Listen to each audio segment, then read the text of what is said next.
Restoring democracy to the entire galaxy can be a daunting prospect, so in today's guide I'm going to break down everything you need to know to get started as the New Republic in Empire at War Expanded Thrawn's Revenge 3.2. We'll cover their basic roster, as well as their government mechanics and research. The New Republic in space goes through a few different phases like we all did in high school.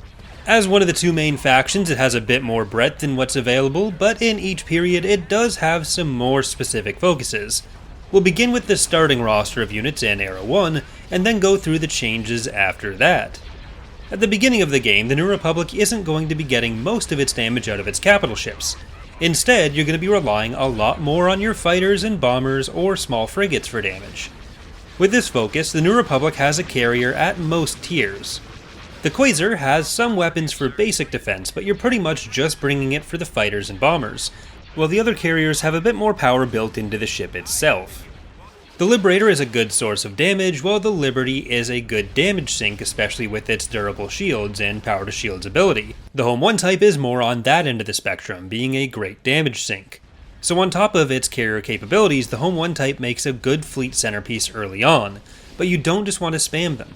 While they're very tanky and do okay damage, a lot of that damage is ion cannons, so once it comes to breaking the hulls of enemy ships, you'll need to rely on either bombers or other small ships, since ion cannons are great against shields, but they don't do any damage to hulls. The New Republic has a variety of fighter and bomber types to use, with bomber types in Thrawn's Revenge being indicated by a little rocket pip on the icon. We won't go too deep into what each specific one does. Early on you'll be relying on the X, Y, B, and A wings mostly, which are still all really good, but in the later periods you get some upgrades like the K-wing and E-wing, which helps the New Republic dominate the fighter world even more.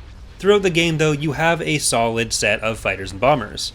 It can be tempting to just throw the biggest thing possible into every battle, but you'll find much better results by thinking about how your fleet is composed and what each of your ships will contribute compared to what you need to fight. Next up are the smallest of those other ships the New Republic uses, your other corvette and light frigates available from the light shipyard.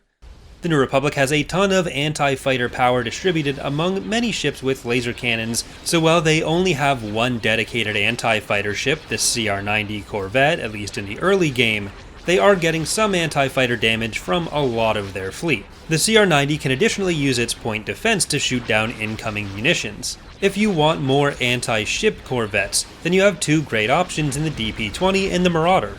The DP-20 has light turbo lasers, but mostly you want them for their light concussion missiles, with the ability to boost its missile output. So while the range isn't the highest on the DP-20, they can do a lot of damage to capitals while being harder to hit because of their small size. On the other hand, the Marauders are a little bit bigger, but they have a heavy turbo laser that can engage from a very long range, and a small amount of fighters to contribute towards that crucial fighter superiority. Once a target has been softened up, you can move in the Marauders to let their light turbo lasers get in the action to finish the enemy off as well. A little bit larger than those is the MC-30C.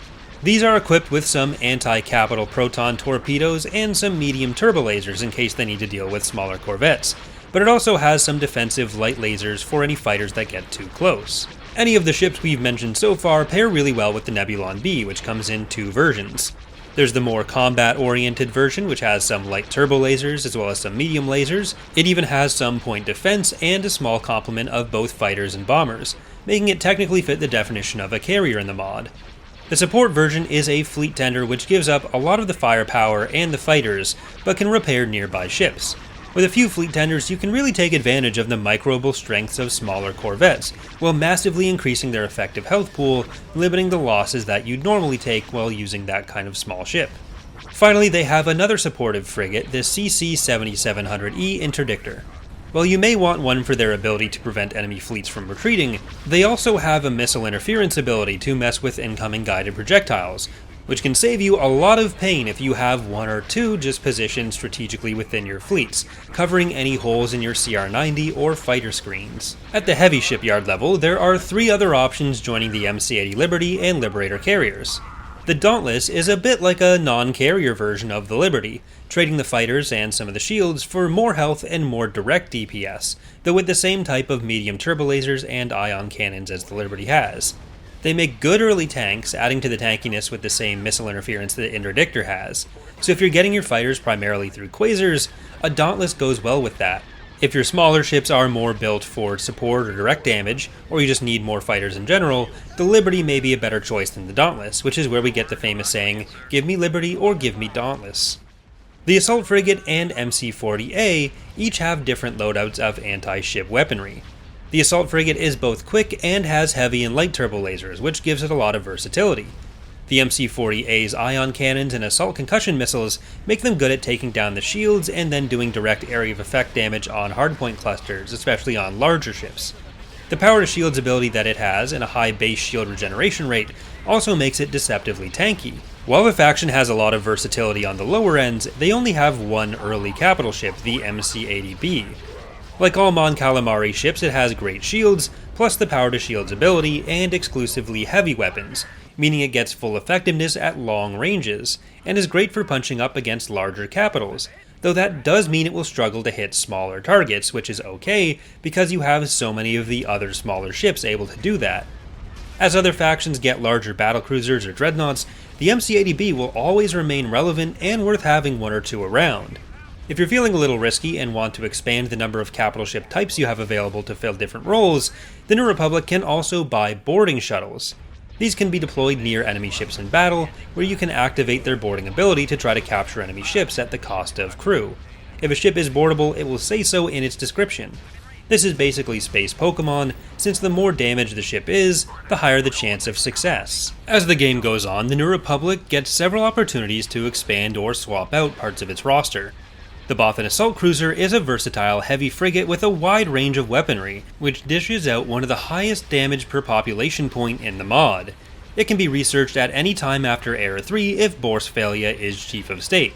Another Chief of State, the Celestian Cien Tev, swaps out the Home 1 type for the massive Bulwark 3, trading the carrier capacity and shield strength for much higher damage and hull strength. We'll get to exactly how the Chief of State mechanics work in a little bit. After Era 3 starts, you can research the Republic Star Destroyer, which, compared to the MC-80B, gives up a bit of the hull and shields for some higher damage as well as some bombers, filling the capital ship carrier gap the New Republic has until then. Era 3 also allows you to research the first phase of the New Class Modernization project, which swaps out the Marauder Cruiser and Nebulon B variants for the Hajin as your new dedicated fleet tender, the Corona as an updated version of the Nebulon B's versatility, and the Sasheen as a similar long-range damage dealer with fighter support upgrade over the Marauder.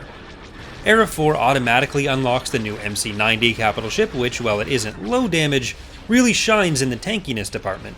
In a lot of cases, these will start replacing Home 1 types as a more compact tank for your fleet, and they pair especially well with the more fragile Republic and Nebula Star Destroyers, the latter of which we'll get into in a moment. The second phase of the New Class Modernization project, which grants those, becomes available in Era 4, though if you start in later eras there's currently a bug which prevents it from unlocking, which will be fixed in the upcoming .3 version. This research locks the Quasar and Liberator, but gives the Majestic and Defender as heavy frigates and the Endurance and Nebula as capital ships. E-Wings and K-Wings start showing up at this point too, which are fantastic fighters and bombers. The Defender is a new carrier at a similar tier to the Liberator, though far more geared around its fighter and bombers compared to the Liberator's damage. The Majestic covers that damage role on top of having strong shields and light weaponry to help keep it safe from enemy fighters, contributing indirectly to the fleet's playing off of fighter superiority. The Endurance capital ship is also a carrier. Its firepower is not particularly impressive, it's highly durable, but primarily it's there for its consistent output of very high tier fighters and bombers throughout a battle. The Nebula is like the Bothan Assault Cruiser, in that it has among the highest damage per second in the game, though it does require protection if you want to make the most of that. If you can keep these safe behind another ship like the MC-90, it will absolutely demolish basically any enemy. A properly managed MC-90 and Nebula combo can be a beautiful thing, and taking advantage of their strengths while downplaying their weaknesses through comboing the right ships can yield much better results for way fewer resources spent. If you can keep them protected, a Nebula will do as much damage as an Imperial Star Destroyer while only taking a small portion of the pop cap that an ISD would cost. The New Republic can get one further capital ship, the interdiction-capable Mon Mothma type Star Destroyer. In Era 7, you can elect Viki Shesh as the Chief of State exclusively on Kuat, but doing so gives you access to this new type of Star Destroyer. It has a good mix of weaponry while also being reasonably tanky, and it's an interdictor, though it lacks the carrying capacity of other Star Destroyer types. While as a faction they're more focused on their pocket Star Destroyers and fighters, there are several types of massive fish tank, aka Mon Calamari battle cruisers, available in the later stages of the game via a research chain. After Era 4 starts, you can research the Viscount, which is a super ship with a massive shield pool well suited to engaging many enemy targets. Completing the research for the Viscount will also give a smaller unique Viscount prototype for free right away. Researching the Viscount also unlocks the Mediator research, which then in turn unlocks the Mon Calamari Heavy Carrier research. The Mediator is the more directly combat focused of the 3 battlecruisers, with the Heavy Carrier being, and you may not believe this, a carrier.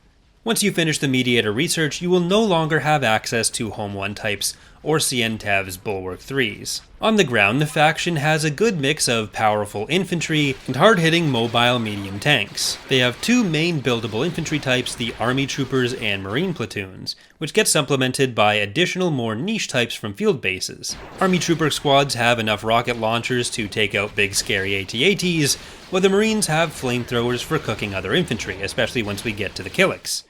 From your light factory, you can grab the AAC-1 for some speedy rocket hit and runs, and T-2Bs to help raid enemy infantry companies. The AA-5 hover van can also be used to get your infantry around faster, which includes passing over water. The T-1B is best suited for anti-air duty, though it has some other lasers, and the Snowspeeder can do some quick scouting, while also contributing damage against both infantry and vehicle types. You'll notice every light vehicle is a hovering or flying vehicle, which contributes to a high level of mobility for the faction as a whole. The heavy vehicle factory still has some mobile options with the Heavy Tracker, a super heavy laser-toting scout vehicle that can use sensor ping to reveal anywhere on the map, and the Armored Freerunner, a quick high-damage repulsor sled which is one of my favorite vehicles in the game. They're great for getting in, destroying an enemy vehicle, and then getting out to recharge their shields.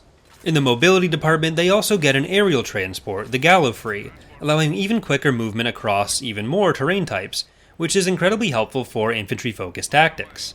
On the less mobile side, the New Republic also has 3 tracked tanks. The MPTL is their artillery, which pairs well with their various methods of scouting, including its own accompanying spotter droids. The T-3B and T-4B tanks have heavy anti-vehicle weapons, including both lasers and physical munitions. The T-3B isn't quite as high in the DPS department as the T-4, but it does get around quite a bit faster. You're not necessarily going to be looking to use these to stand up one-on-one against an AT-AT, but you can still outmaneuver an AT-AT with them, or rely on your infantry to take down an AT-AT, while the T-3s and T-4s take out any of the other lighter or medium vehicles that might threaten your infantry. In Era 4, you also get access to the V-Wing Airspeeder, which is purely anti-vehicle. On top of unique rosters, each faction in the mod has a set of their own unique mechanics on the galactic level called government mechanics, which gives them some additional flavor.